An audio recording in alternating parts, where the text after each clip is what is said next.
Hello, everyone. Tonight, we are lighting a crackling fire in a dark Scandinavian longhouse, the kind with a sagging thatch roof and enough smoke to convince your lungs they've committed a crime. I'm dragging my feet through the packed dirt floor, weaving between bearded men with ale-stained tunics until I find an empty seat by a carved wooden board, checkered, worn, and definitely older than most family secrets. Across from me, a burly guy in wolfskin narrows his eyes.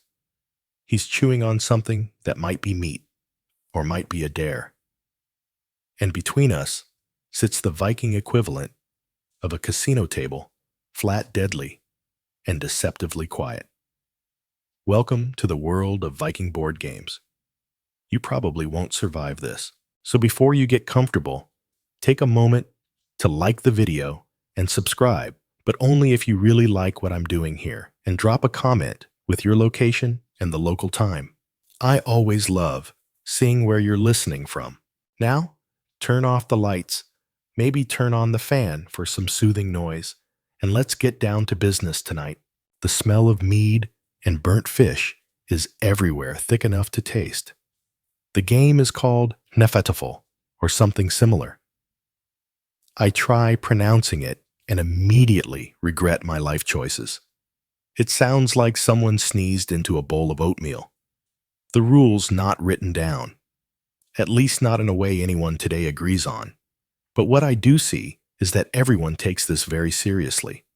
There's coin involved, pride. One guy bet his boots earlier. He's now walking around barefoot and pretending it's a choice. Each player's got a collection of pieces. Some look like tiny warriors, some more like beefy chess pawns with attitude. One central piece is taller, carved into what I'm guessing is the king. He looks perpetually stressed, which, let's be honest, is fair, considering the entire goal of the game is for this poor guy to escape being surrounded. I lean in, trying to grasp the rules. Pieces slide in straight lines like rooks in chess, but you can only capture an opponent's piece by sandwiching it between two of your own. Imagine if a board game and a Viking raid had a baby. That's the vibe. And every time someone pulls off a capture, there's a deep grunt of satisfaction, followed by either a mocking laugh or an icy silence. The guy to my left is drinking from a curved horn the size of a small goat. Every sip seems to make him louder and worse at strategy. Eventually, he slams his piece down and knocks over two others. No one blinks.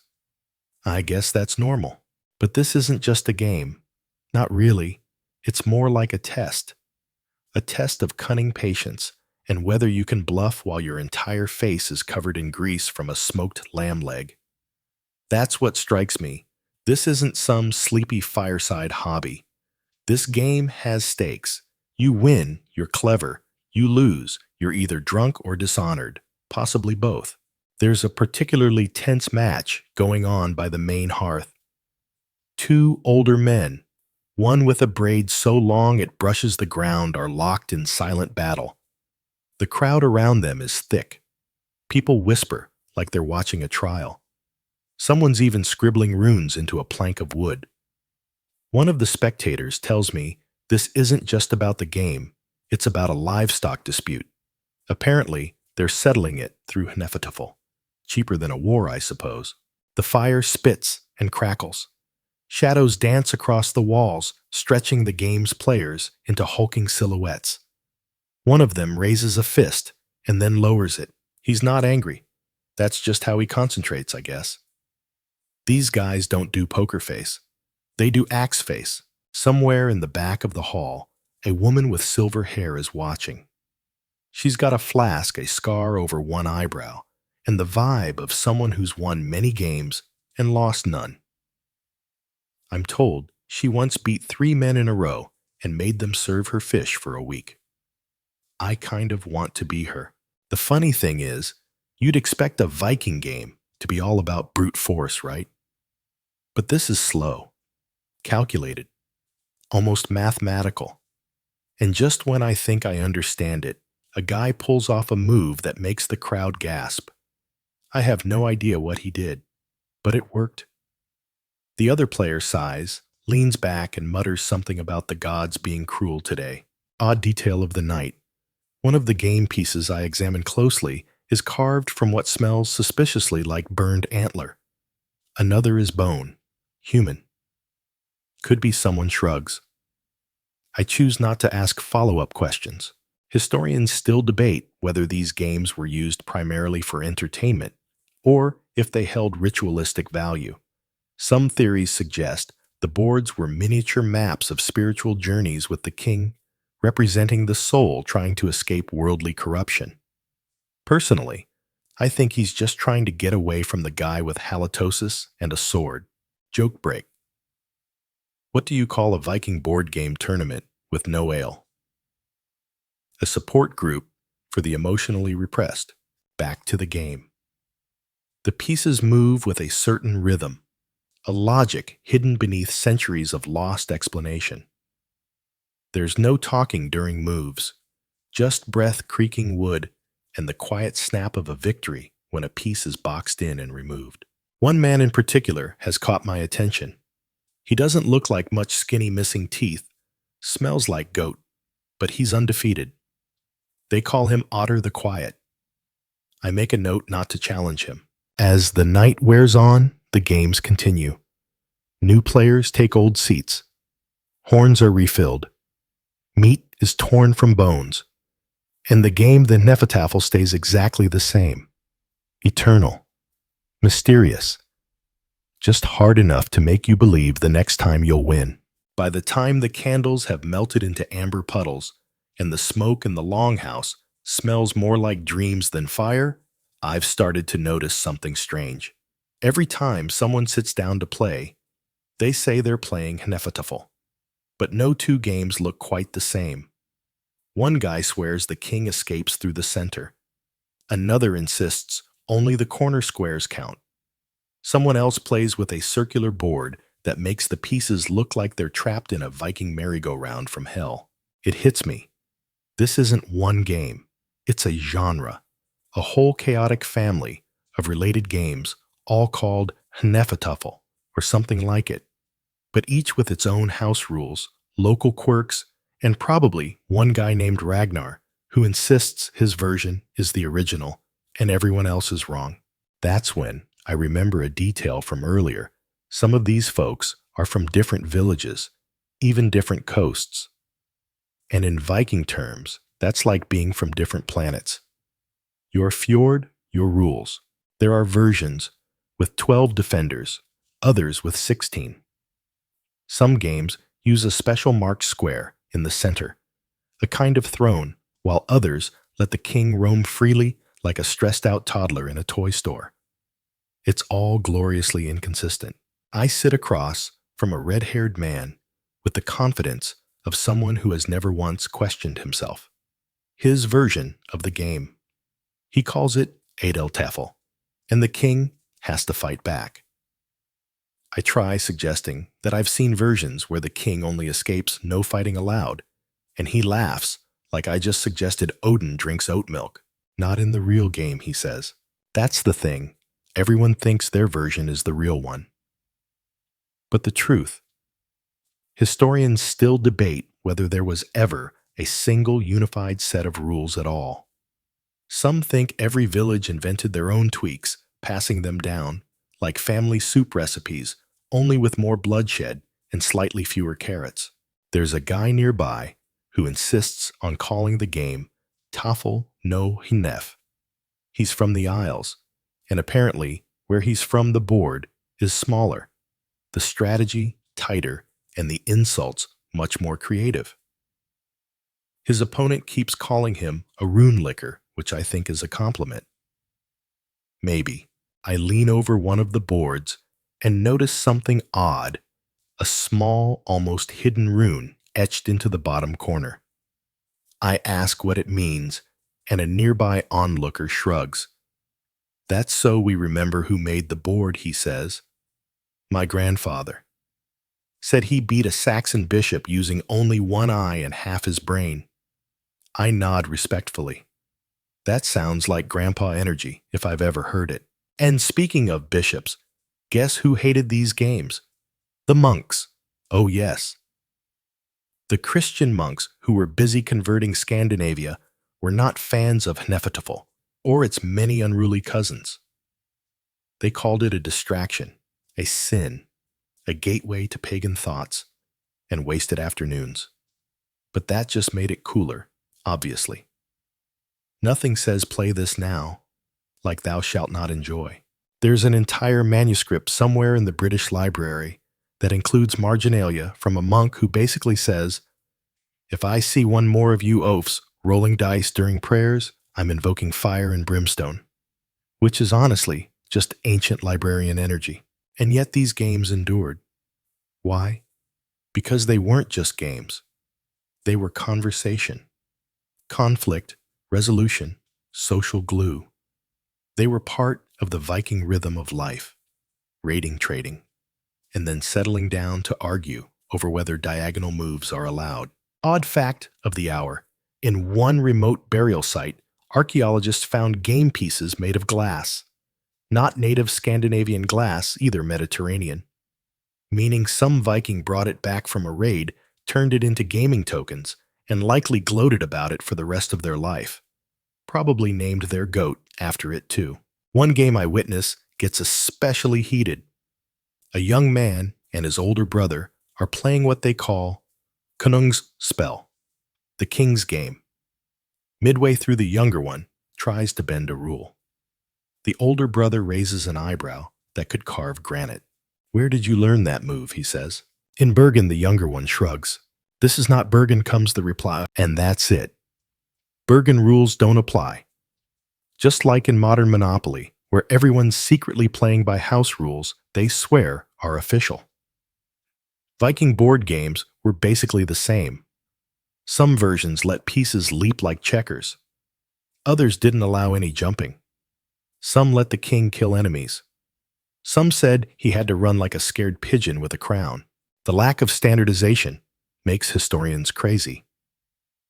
Academic papers try to reconstruct rules from fragmentary texts, old sagas, even carvings on burial stones. But it's like trying to build IKEA furniture with half the manual and all the wrong Allen wrenches. And here's the academic debate that keeps surfacing. Was there ever a unified set of rules? Some scholars argue, yes, it started as one game and splintered over time. Others say no, it was always more of a concept than a rule book. Like jazz or modern dating. My personal theory: Vikings didn't care much about global consistency. They cared about beating this guy right now over this fire before the fish stew burns. I respect that energy. Joke break: what do you get when you challenge a Viking to a board game with rules you just made up, a black eye, and a fascinating new house rule? Back in the smoky Longhouse, a new round of players has taken over the boards. One man insists on playing by old rules, which basically means no one else can verify what he's doing. The others let him because he has an axe on his lap and the confidence of someone who never gets interrupted. It's getting late. My eyes are starting to blur, and the pieces all look like tiny warriors doing interpretive dance. The fire's dying down, the laughter is quieter, and someone is snoring against a mead barrel. But the games, they're still going. Still inconsistent. Still deeply personal. I think I've learned something tonight. Viking board games weren't meant to be fair. They were meant to be fun. And maybe, just maybe, they were meant to remind everyone that life doesn't come with a rule book either. The first time I see the king. Peace cornered, it's brutal. There's no ceremony, no dramatic music, just a quiet thunk as two enemy warriors slide into place and trap him. The player who loses lets out a sigh that sounds like 20 generations of shame leaving his body, and the victor just nods. No gloating. In Viking culture, apparently, the flex is not needing to flex. So here's the deal with the king. He's the VIP of the board. Not in a ceremonial wave at the crowd kind of way. Know this guy is in constant danger. While one side plays to protect him, the other side's entire goal is to surround him and snuff him out like a candle on a windy fjord. The gameplay is asymmetric, which is a fancy way of saying wildly unfair but on purpose. One player has fewer pieces but gets the king. The other commands a larger army, all gunning for that one royal target. It's like Home Alone, but with axes and existential dread. The king starts in the center of the board, usually a special square, sometimes decorated, sometimes just a tiny battlefield of emotional trauma. The goal: escape to one of the corner squares, which are usually considered safe zones, or depending on your house rules, miniature fortresses made of smugness. The escape aspect changes everything. Unlike chess, where the king just dodders around, hoping his knights have a plan here, the king has an actual mission run. He's like the final girl in a Viking horror movie. Every move is a calculation between dignity and survival. Odd detail: some boards had holes drilled into the corner squares, actual indentations for the king's final resting square, like little Viking parking spaces, or escape pods for emotionally unavailable monarchs. In the match, I'm watching the defending player surrounds the king with a tight diamond of warriors, a little fortress made of equal parts hope and paranoia. Every move the attacker makes is met with a counter. It's slow, methodical. It reminds me of navigating awkward family dinners, so much tension, and you're never quite sure if someone's about to flip the table. But then a crack, a tiny opening. The attacker sacrifices a piece, baiting one of the defenders into moving out of position. Boom! Just like that, the gap widens, and the king is 3 moves from freedom. The crowd starts murmuring. Someone spills mead in excitement. Another player begins reenacting the move in the dirt with sticks. We're all suddenly 7 years old watching the coolest marble trick ever, except the king doesn't make it.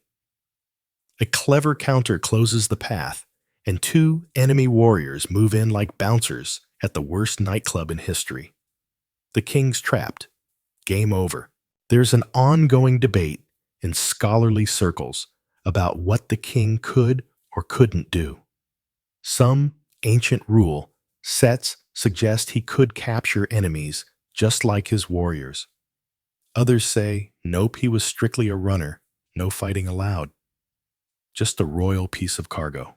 Historians still debate whether the king could attack someone, mutters beside me, clearly eavesdropping on my thoughts. But in my house, he fights.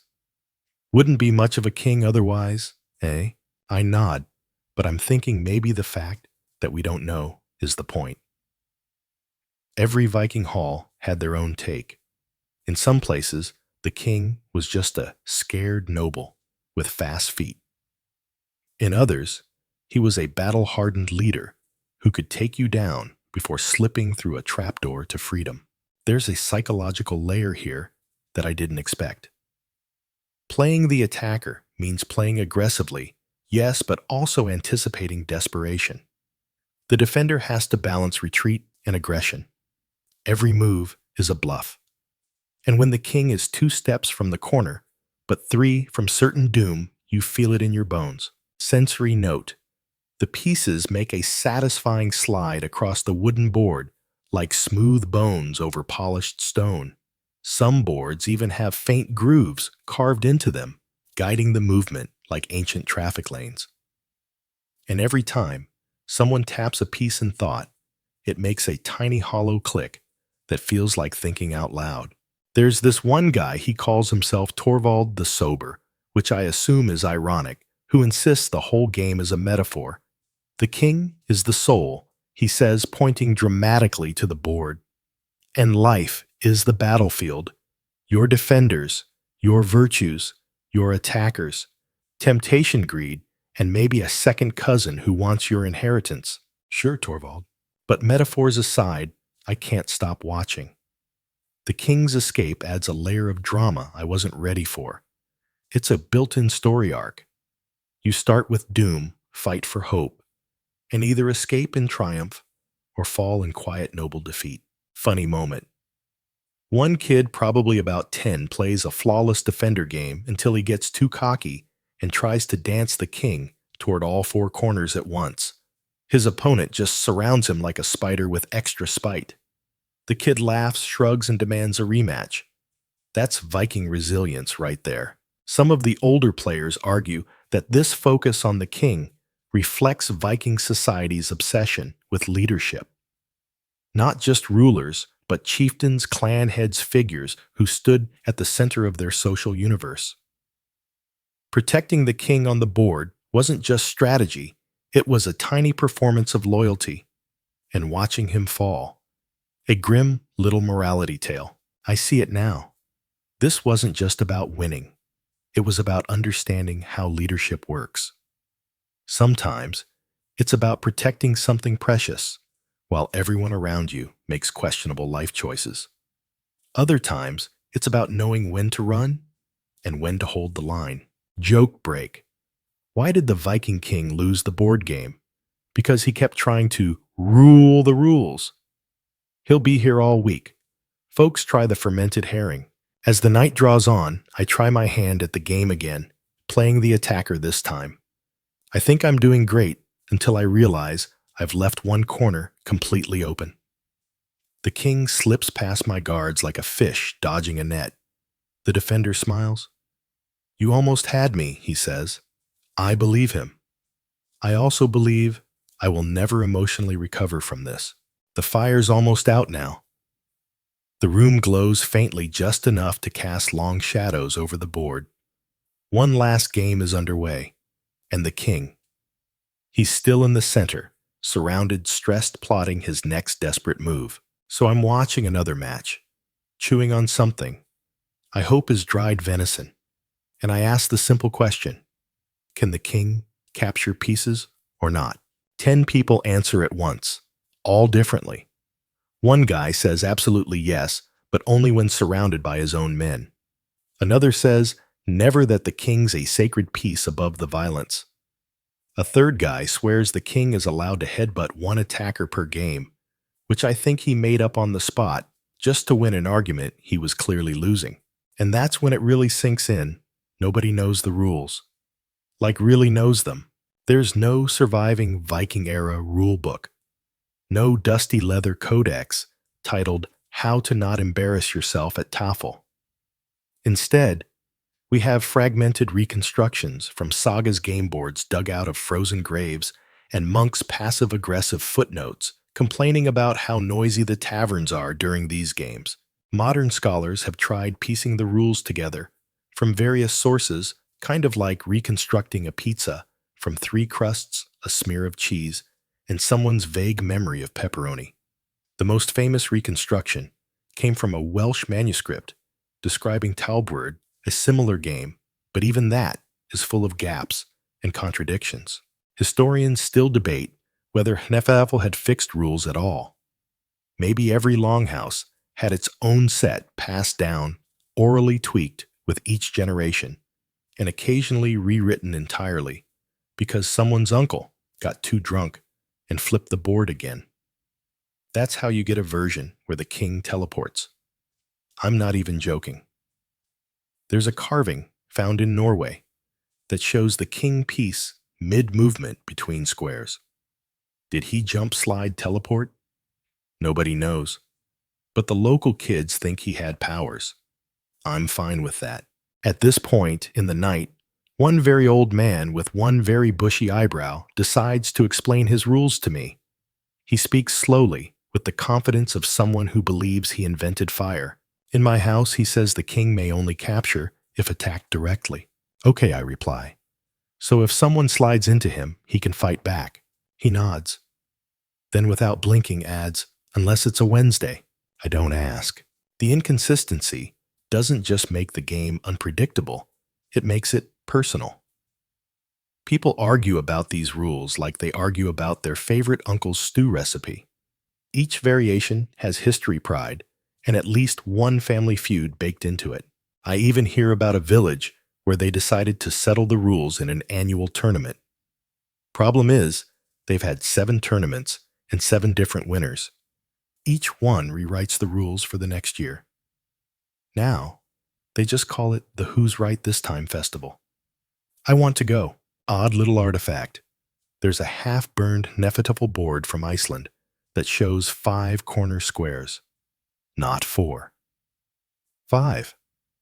This has sparked a bizarre debate over whether it's a mistake, a local variant, or some kind of ancient troll move. My personal theory? Someone dropped their ale horn mid-game and improvised. Joke break. How do you make a Viking stop arguing about board game rules? You don't. You die first. There's something kind of beautiful about all this, though. In a weird way, the missing rules make the game feel more alive, like it belongs to the people who play it, not the people who wrote it down. The chaos is the tradition. Watching this in action is a little like watching jazz musicians jam. Everyone knows the basics: attack, defend, trap, escape. But after that, it's all interpretation, expression, bravado. I see one player sacrifice half his army to make the king look vulnerable, only to spring a trap and wipe out the attacker in 4 turns. The move gets applause, literal applause. Someone even throws him a smoked fish in celebration. Then there's the debate over who goes first. Some say defenders, others say attackers. One group uses dice rolls, another uses thumb wrestling. A particularly theatrical team does a pre-game poem-off, which I think was invented by the guy who can't roll dice without accidentally starting fires. I play a few rounds under different house rules, and honestly, I lose track of which version I'm even playing. One has diagonal captures. Another lets you hop over enemy pieces if you shout the word Thor. I suspect this last one might be made up by a guy who just enjoys yelling Thor. Sensory note: the more worn in the board, the smoother the moves. I run my hand along one of them. It's got deep grooves, shiny from generations of play. It smells faintly of resin and old sweat. Someone's initials are scratched into the side. It feels like holding an heirloom. By now, it's late. Most of the mead's gone, and the room is quieter. But the debate's still going. 2 men are nose to nose arguing whether a piece is captured if it's between an enemy and the thrown square. One says yes, the other says no, and neither will back down until someone intervenes with pickled fish. It's fascinating, really. In a world known for iron swords, flaming ships, and heroic sagas, this little wooden game was just as emotionally loaded. People didn't just play Hnefatafl, they defended their version like it was sacred. And maybe that's the charm. The rules were never about perfection. They were about community. You played by your people's rules in your people's hall under your people's sky. And if someone from another village disagreed, well, that's what raids were for. Kidding. Mostly. By the time my back starts to ache from sitting cross-legged too long, someone brings out a board that looks like it belongs in a museum, or maybe a dragon's treasure hoard. It's not the usual carved wood slab. No, this one gleams. It's made of polished whalebone with delicate knotwork etched into every square, and what looks suspiciously like amber inlaid around the border. One of the pieces is carved to resemble a raven. Another glints, like it's made of glass. I lean closer. The king, he's not just taller than the rest, he's a miniature sculpture of Odin himself, with one eye missing and a cloak that flows behind him like a frozen wave. This set belonged to my grandfather's grandfather. The player says his voice low and reverent. He won it in a game of honor against a chieftain from across the sea. And I believe him. Because here's the thing, Viking board games weren't just entertainment. They were status symbols. Some people collect sports cars. Vikings. They collected taffel boards. Owning one, especially one made of rare or exotic material, said something. It said you were important. You had taste. Maybe you'd raided the British Isles and brought back ivory, or you'd traded with someone halfway across the continent and turned their shiny stones into a king piece with real bling. There's one particularly flamboyant board being unwrapped, like it's made of spun glass. It's square, sure, but each corner is adorned with tiny silver dragon heads. When it hits the floor, even the rowdiest of the drinkers go quiet. It's not just for playing, it's a work of art. Sensory overload. The amber glows faintly in the firelight. The bone is cool and smooth under my fingers. It smells faintly of oil and salt, like it remembers the ocean. Someone nearby mutters that this board once belonged to a sea jarl who never lost a match until he did and refused to leave the house ever again. Here's an odd fact. You wouldn't expect some game pieces were found buried in hoards right alongside silver coins, jewelry, and weapons. That's how valuable they were. They weren't mere toys. They were heirlooms, prized possessions. Some of them were buried in pairs, suggesting that even in the afterlife, a proper Viking might need to challenge hell herself to a game. Historians still debate whether the elaborate design of these boards was purely decorative or had symbolic meaning. Were the materials chosen for status alone, or did they carry spiritual significance? Whale bone, for instance, was sacred to some Norse communities. And amber. Amber was sometimes called the tears of Freya. So, was it fashion faith? Or just really extra design taste? My personal guess, a little bit of all three. Joke break. How do you know if a Viking's rich? He doesn't raid for gold. He raids for imported board game pieces. I start asking around gently about the origins of these flashy sets. One man tells me his board came from a monastery raid. I took it off a monk who cried when I won. He says proudly, wiping the piece with his sleeve. I hope he's exaggerating. But with Vikings, who knows? Another woman, tall-cloaked, with hair braided like rope, says her board was passed down from her grandmother. A woman who once beat 3 warriors in a row and made them serve her stew for a month. That's becoming a recurring theme here. Win a game, earn servants. If we're keeping score, I am very single and very underfed. There's a quiet pride in how these people treat their boards.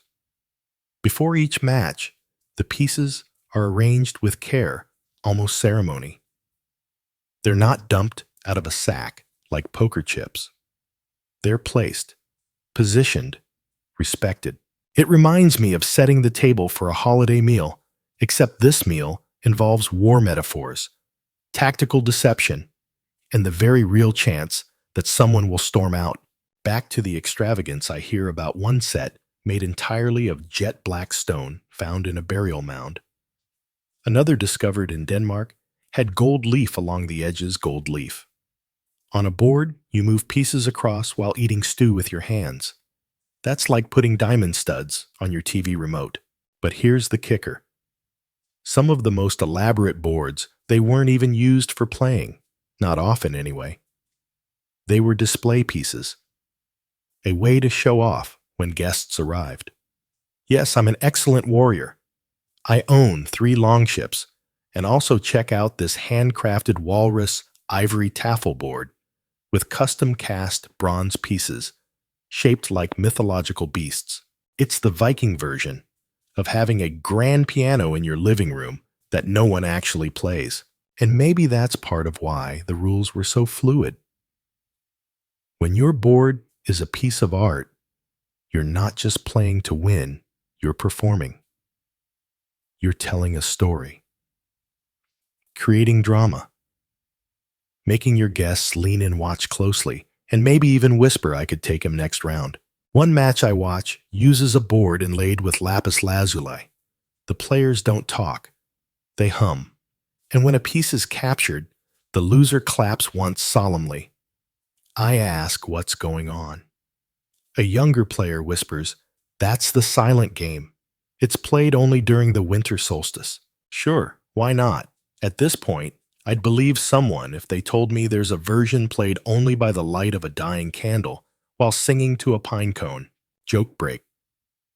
What do you call a Viking who plays with gold pieces on a gemstone board?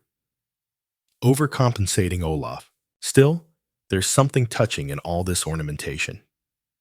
Vikings get painted as brutes, but here in these boards, there's refinement, artistry, craftsmanship, a deep respect for beauty even in war.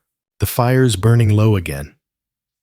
The glow from the amber in the board nearest me is dimming, but it still pulses with something ancient.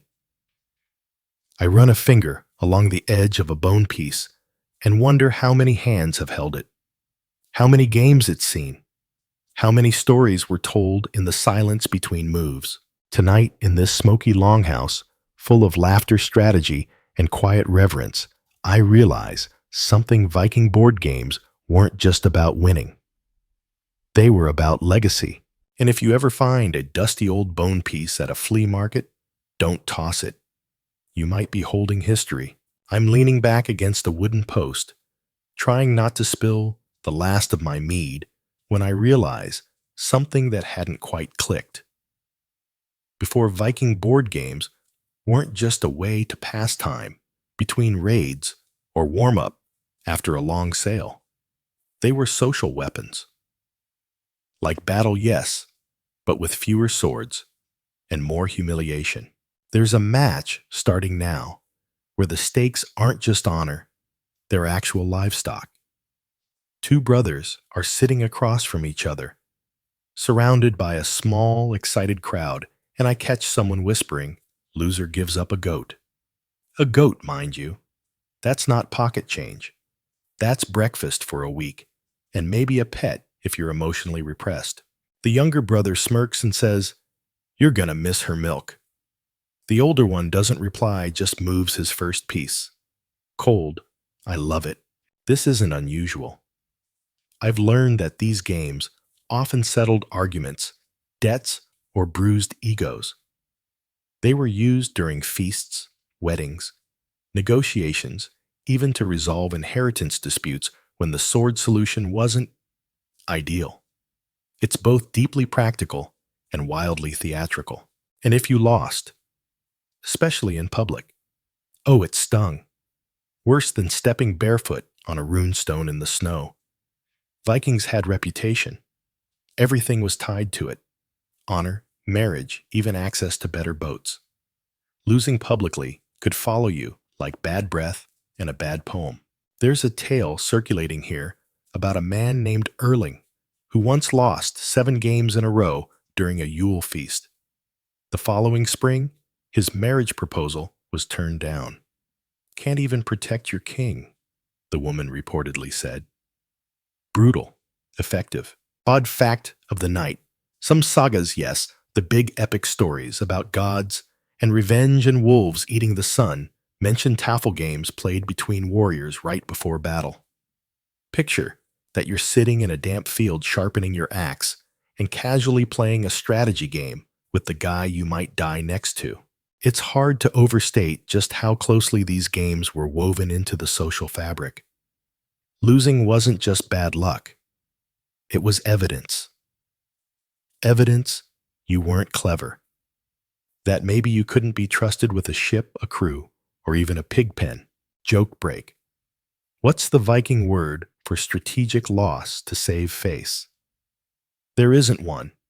They'd rather fall on their antler-carved sword. I watch a woman win a match in 5 moves. 5. Her opponent stares at the board like it betrayed him. Someone from the crowd mutters, "She's going to get 3 marriage offers before dawn." I believe it. The way she handled that king surgical. If my life depended on escaping a burning hall, I'd want her planning the route. Interestingly, some feasts apparently had gaming tables, the way modern parties have beer pong or karaoke, except with much higher emotional stakes. Lose too often, and you were the feast's running joke. Win too often, and people got suspicious. One guy says his cousin was accused of witchcraft after a 10-win streak. He disappeared soon after. Might have been coincidence. Might have been goats. A group of teenagers is playing their own version in the corner. The pieces are rough carved from chicken bones and small stones. The board is scratched into the dirt. Their rules are even looser than usual. One of them wins and immediately starts doing a little dance. His friend throws a stick at him. I don't speak their dialect, but I know those words are sibling-level rude. The laughter that follows is the same laughter that echoes through every match, every generation. And it's infectious. I realize this isn't about tradition so much as transmission. The game doesn't survive because of rules. It survives because people keep playing, keep adapting, keep remembering. Even if the goat sacrifices are mostly symbolic now. Sensory moment. The sound of bone on wood clacks softly through the air. Somewhere nearby, someone starts singing a low-tune melodic, almost hypnotic. The heat from the fire seeps into the floorboards, and for a second, the Longhouse feels like a living creature. One that breathes through stories and games and shared humiliation. There's even a known practice where people would bet songs. If you lost, you had to compose or perform a verse about your opponent's victory. Imagine that being so thoroughly beaten, you're forced to write fan fiction about the person who crushed you. One such song apparently began with, "He moved like Loki and thought like Odin." It's said the loser never showed his face in that village again. Historians still debate whether these performances were informal, tied to local tradition, or if they were codified in some kind of proto-Viking contract. No written law, just deep social pressure. Some say it bordered on legal practice. If two people disputed land, sometimes a Tafl match was held before arbitration. The winner had the stronger voice in the matter. Real estate meets role play. Another layer. Marriage. Yep, several tales mention strategic matchmaking happening over the board. If a suitor could beat the intended bride or her father or her best friend or the family's aggressively large cousin, they might win her hand. It was part flirtation, part intimidation, part extreme board game date night. I ask one man if anyone ever threw a match on purpose to curry favor. He looks offended. Only cowards and poets, he spits. Then adds, and sometimes poets pretending to be cowards. One final match of the night draws a crowd. Two rival clan leaders are facing off. Not for blood or territory, just for bragging rights. But the tension is thicker than the stew. They move in near silence. The king dodges the warriors in circle. Someone gasps every few seconds.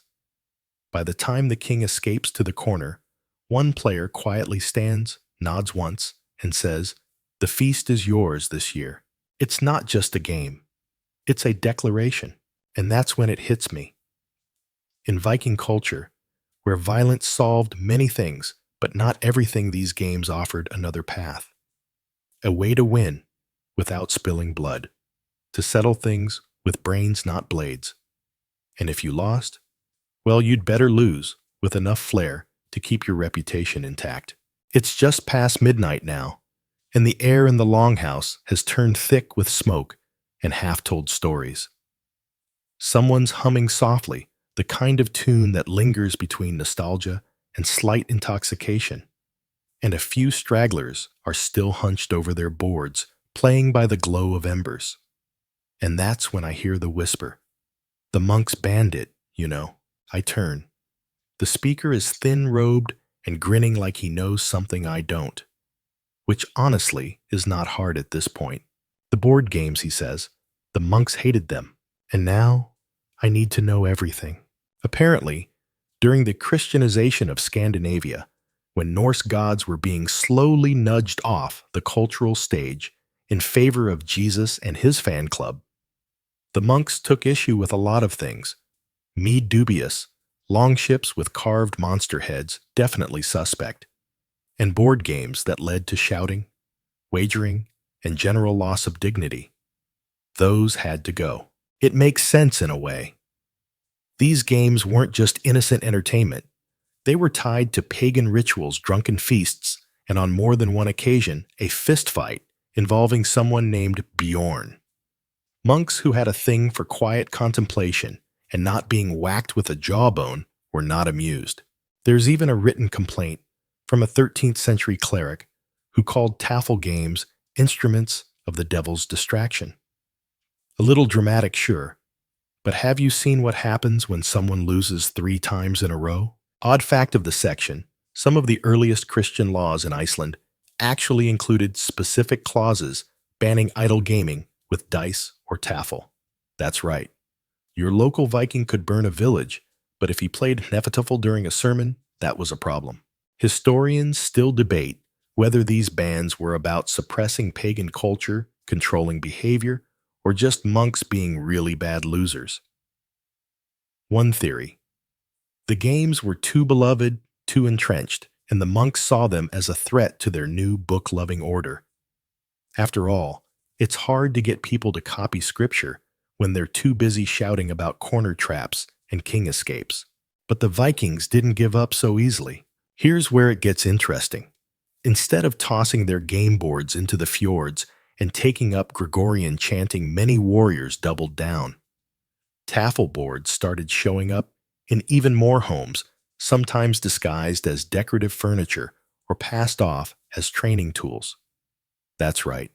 Someone looked at a board game and said, no, it's strategic military education, totally allowed. One of the boards I'm shown tonight actually folds up into a bench. The owner demonstrates this with a flourish. Monks come knocking, he says. I sit on it and smile. Respect. Joke break. Why did the Viking get kicked out of the monastery? Because he brought dice to a prayer circle. There's something poetic in the resistance.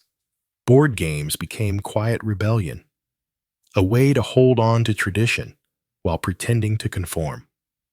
It's not like they could keep worshiping Odin out in the open, but they could gather around a game drink, some mead, and whisper the old stories between turns. One version of the game I see is entirely symbolic. The king is carved into the shape of a serpent. The defenders look like tiny runestones.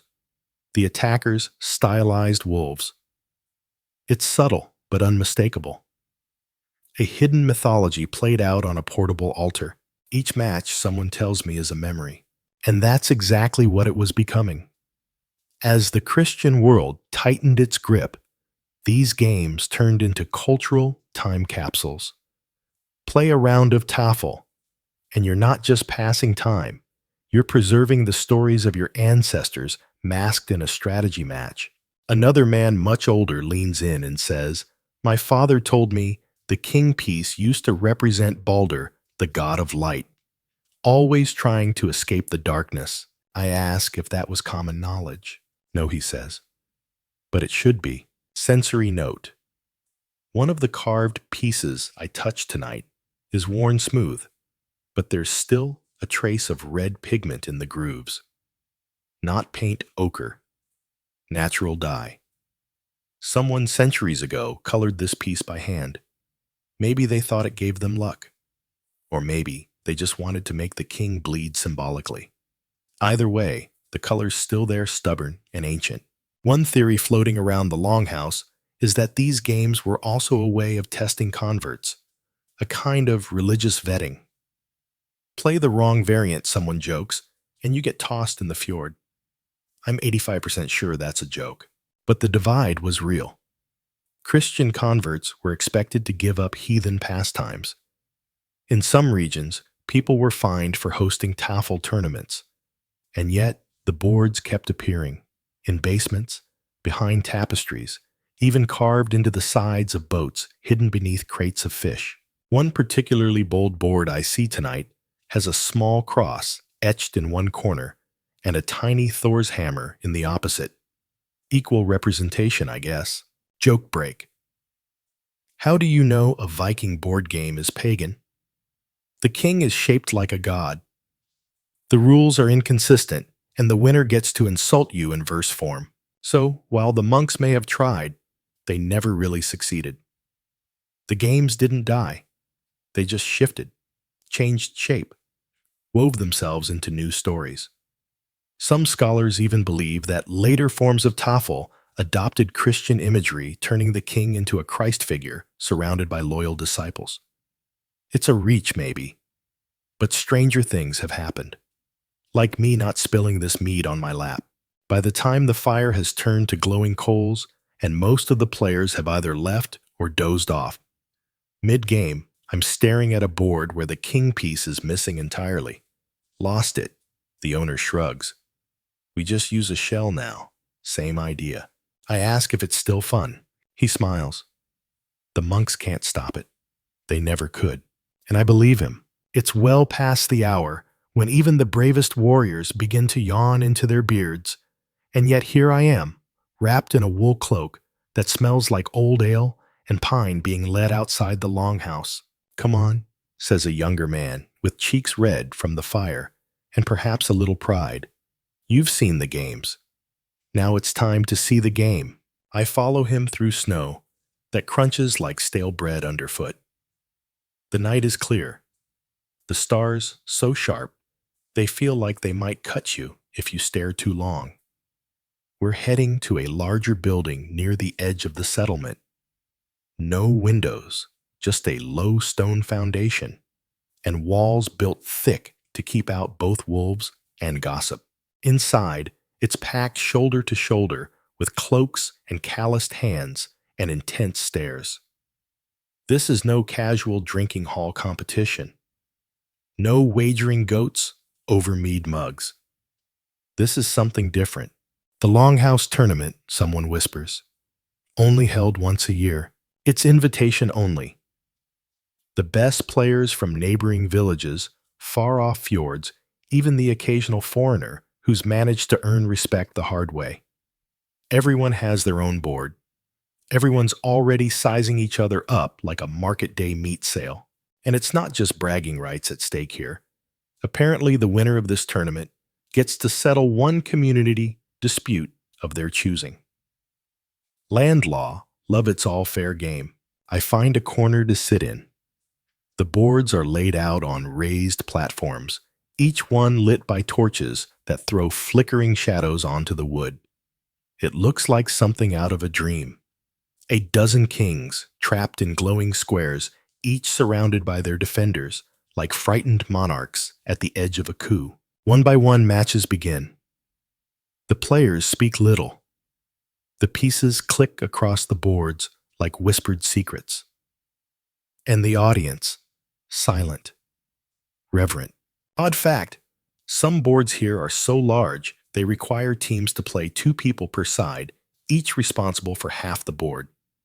Like a four-handed duel of intuition and trust.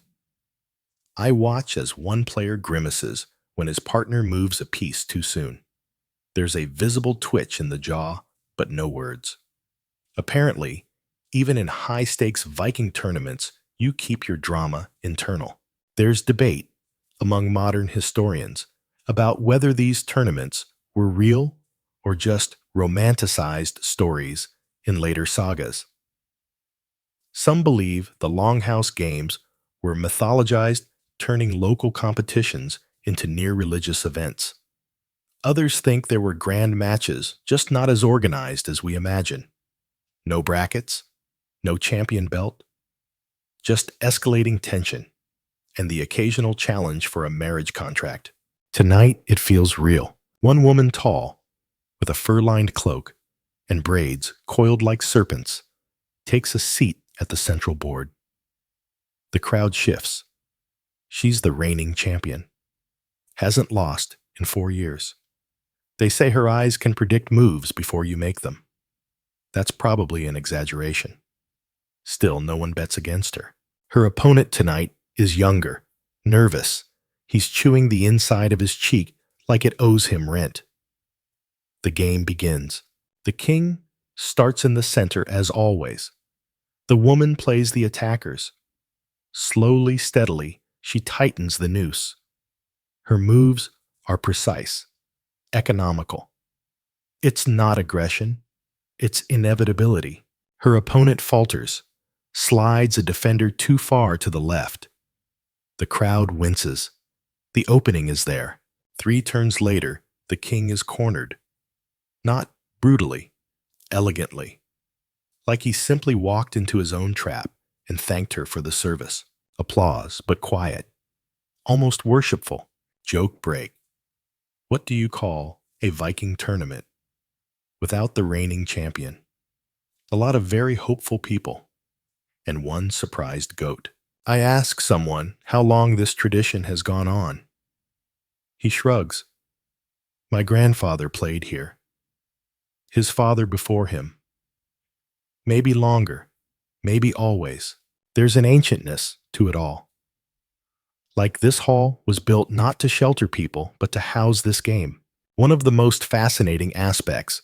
The rules here are codified, written down, maintained.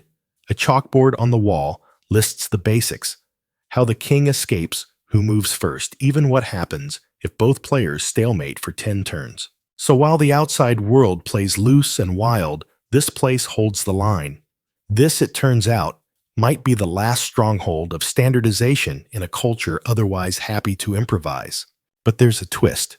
Every year, the winner gets to propose one rule change, just one. And it must be voted on by all previous champions in attendance. A council of smug legends, basically. One year, someone proposed letting the king fight back, but only if he reached the edge of the board. That rule stood for 3 years before being revoked.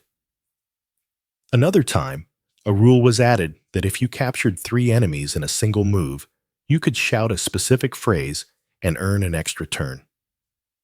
That one only lasted 1 game before being abused beyond repair. Historians still debate whether these evolving rules reflect the natural mutation of oral traditions or the deliberate construction of myth. Some call it proto-democracy. Others call it Viking cosplay. I call it genius, because this isn't just a game. It's a living thing. Sensory detail. The air in the tournament hall feels different. Not just warm from bodies, but charged. Every time a piece slides across the board, there's a collective inhale. A rustle of fur and cloth. The crackle of torchlight mirrored in narrowed eyes. One older man wins his match and stands up not to boast, but to recite a quick verse. A victory poem. It's not flashy, but it rhymes, and several in the crowd nod in appreciation. Apparently, tradition demands at least 1 line of poetry per win. I love that. A whispered theory floats by me. This tournament was once held in secret during the era when Christian influence tried to wipe out non-sanctioned gatherings. The location changed each year. Invitations were hidden in carvings or passed through coded stories. The prize knowledge. The winner got to remember the rules to keep them alive another year. I ask if that's true. The man beside me winks and says, "Only if you win." The final match is announced. The champion again versus a challenger who's never played here before, but somehow beat everyone on his path to the top. His pieces are rough, uneven, clearly handmade. He sets them down with the care of someone who's lost more than he's won. The match begins, and as the king begins his desperate journey across the board, darting left, retreating, feinting right, I realize I'm holding my breath. Because here in the sacred Longhouse, surrounded by torchlight and ancestral ghosts, I'm not just watching a game.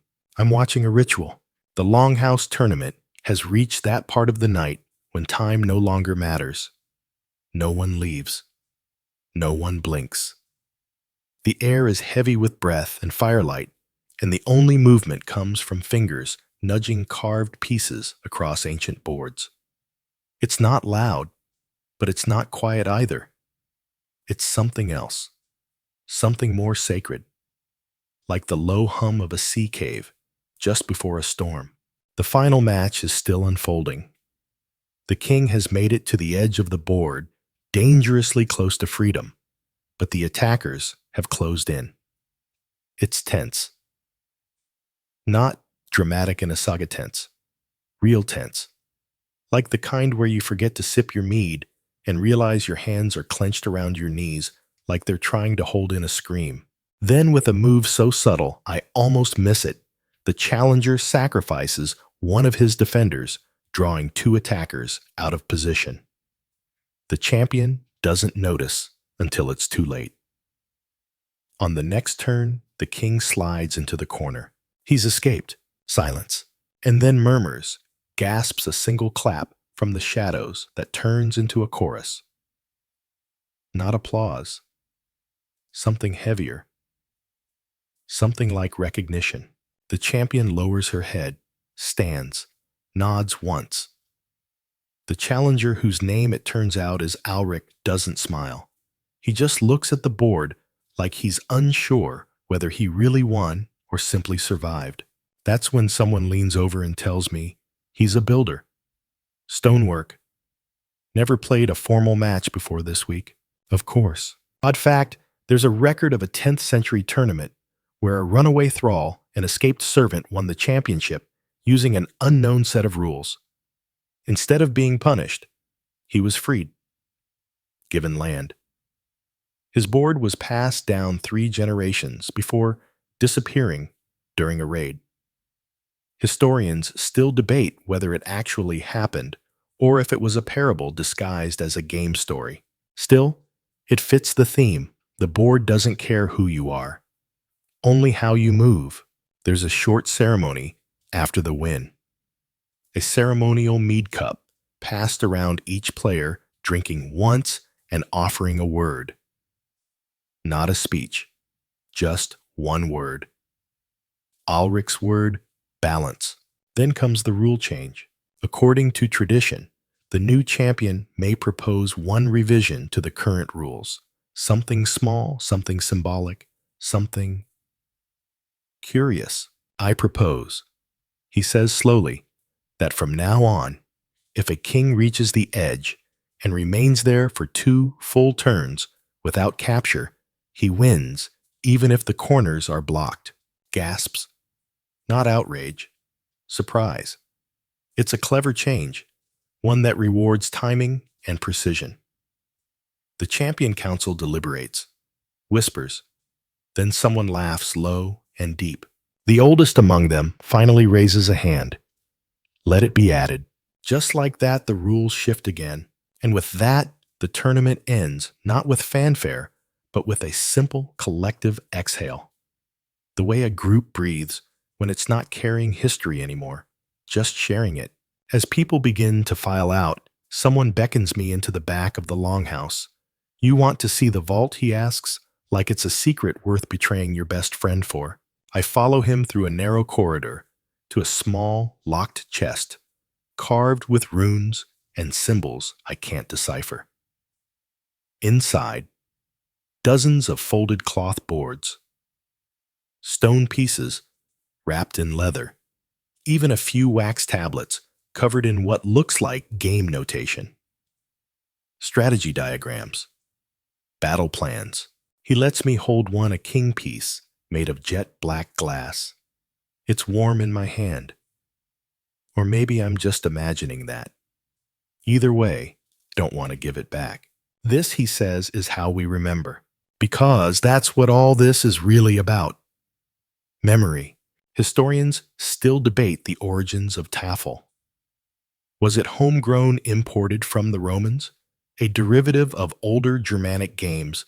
No one knows for sure. What we do know is that it spread fast and wide.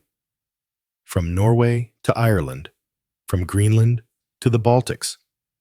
Carried by trade, migration, conquest. It evolved, fragmented, faded, then vanished. And yet here it is, alive in this cold room surrounded by stories that refuse to die. Joke break. What's a Viking's worst nightmare? losing a match and being forced to write his own defeat poem in front of his crush. One last game begins. Not in the tournament. Just two old men sitting by the fire that's mostly embers now. They don't speak, just play. The king gets surrounded in under 6 turns. The loser shrugs. The winner offers a chunk of dried fish as consolation. No drama, just rhythm. And I realize that's how the game survives. Not through grand tournaments, not through rebellion or rule books, but through repetition.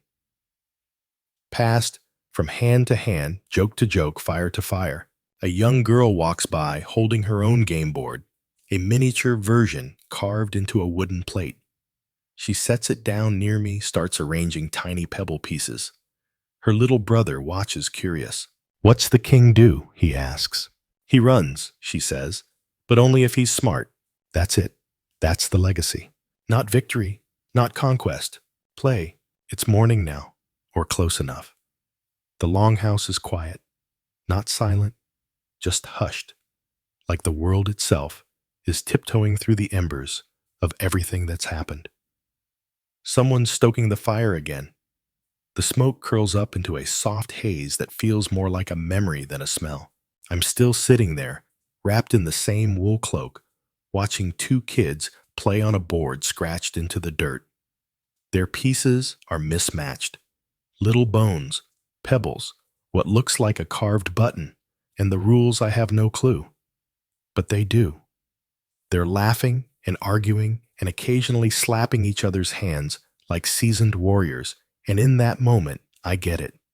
This isn't about remembering the rules. It's about remembering how to play. The actual rules, the exact number of defenders, whether diagonal captures, count. If the king fights or flees, they're gone, vanished into the mist of time. But the spirit of the game that's still here, still moving, still sliding from one square to another like it always knew the way.